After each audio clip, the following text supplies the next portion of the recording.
What is shaking, everybody? Welcome to another round of MTGA tasting notes. Today, we are getting into a brand new release of our Repechage Red Wine. This is the 2023 vintage and is a very unique one when it comes to the overall blend that this wine finally came to be when we bottled it in 2025.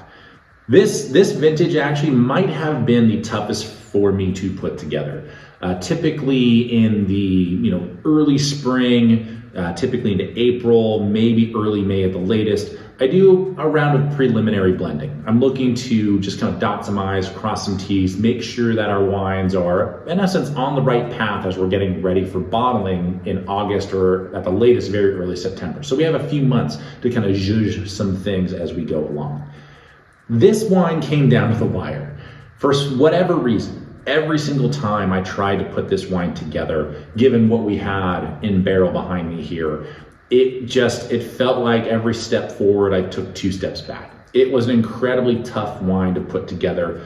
Every time I thought I found something really great, I'd come back a few weeks later, revisit it, and I was like, man, it's just not doing it for me.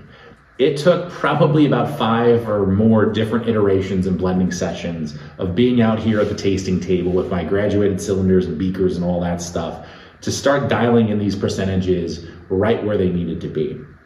Now, as many of you know, this is very typically more of a right bank style blend that is Merlot heavy. Sometimes it gets pretty close to 50-50, but there has been one exception to that in our 2019 vintage, so quite a few years ago now. That was heavy on the Cabernet Sauvignon. And that is something that we haven't done since that time. It has always been Merlot dominant since then, and even before 2019, it was a Merlot dominant wine. It just so happens that was kind of an oddball year. And come to find out, that is what I was kind of hung up on, is that I was really trying to force this to be a Merlot dominant wine. We were also using some Cabernet Franc for blending in this wine. And I kind of used Cabernet Sauvignon as third fiddle to those two. And the second I started putting Cabernet Sauvignon to the forefront, everything changed. And I was like, oh, now we're starting to get somewhere. 2023 for us, a very nice long growing season. The wines are very restrained, maybe a little softer than what many of you are going to be used to from Napa as a whole. Although we had some pretty long hang times, we've certainly got the ripeness and kind of the richness that we wanted, but they're pretty subtle.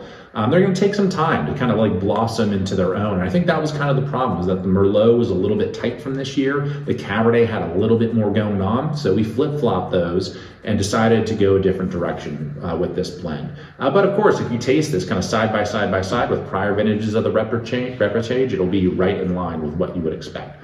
So for the 2023 vintage, and in fact, some of you have pointed this out, is that we've never put the blend on the back of the label, which we finally did, which means I don't have to try and remember it. I can just read it off the label for you. It is 56% Cabernet Sauvignon, 29% Cabernet Franc, and 15% Merlot for this vintage.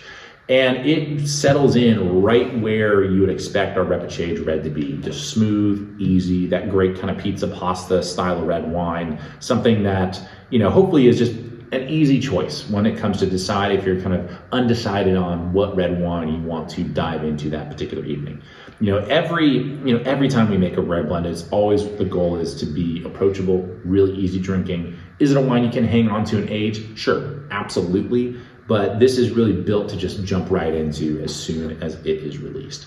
So it is something that, being Cabernet dominant, the nose is certainly a little bit darker on it. You definitely get a little bit more of those dark fruits rather than those red fruits with it, with the prior vintages being more Merlot driven. Very refreshing still. We're talking like fresh blackberries off the vine. We're not talking about like pie or jam or any of that kind of stuff. We're looking for that freshness in this wine, as with all of our wines that we release. So that's really what you get right out of the jump. Now there is this really nice little kind of baking spice, vanilla, like pie crust kind of thing going on in there, which is really a testament to the barrels that we use, specifically from the cooperage at Lawn Fouquet that we've been using solely on this wine for years now. Those barrels are really kind of what make up the base wine for this release. And they just add this amazing subtlety to it, where it's like, oh yeah, they're there, you notice them, they're really nice, but they don't mask those fruit characteristics. They integrate so beautifully into this wine, and it's a reason why it is a mainstay in our Cabernet program specifically, but kind of filters its way into other sections of our winemaking as well.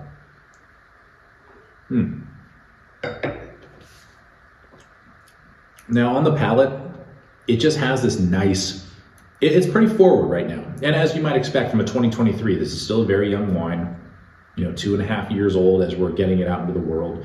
Still could use some time to open up. This is one of those wines and one of those vintages where, if you have the time and the patience to decant it ahead of time, not a bad option just to give it a little splash, give it a little life, a little bit of air. It's something that we've noticed with all of our 2023s in particular is that they just need a little bit of cajoling to kind of get out and be more expressive.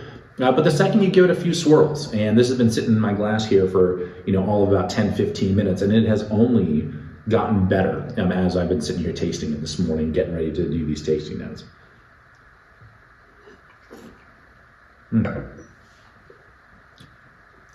And as it's opened up, it still is very forward. Again, kind of the Cabernet being dominant right up front, a little chewier than past vintages. Those tannins are right there. But that 15% Merlot really helps carry the finish. And it's like, oh, there's the plushness. It's just kind of located a little bit differently in this wine. It's kind of a weird way to, talk about it, I guess. It's just the experience and like the feeling of it, where it's like it's a little bit like chewy right up front, a little bit more intense on the structure, and then softens up and gets really plush as it goes, which is kind of what we want from a red wine. We want it to finish really nicely, really soft, really smooth. The Cab Franc in there definitely adds this nice kind of dense core to the wine. There's a really nice volume to it that kind of like coats your palate, which is really, really nice.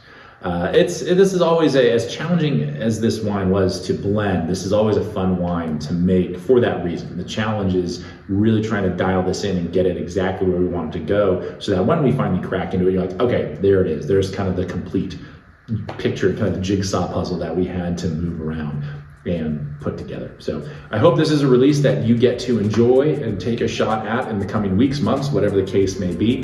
Thank you so much for tuning in. Be sure to check out some of our other tasting notes, our Wind Up podcast. Subscribe, like, the channel here for more winery updates, all that good stuff. We'll catch you here next time for another round of MTGA tasting notes. Cheers.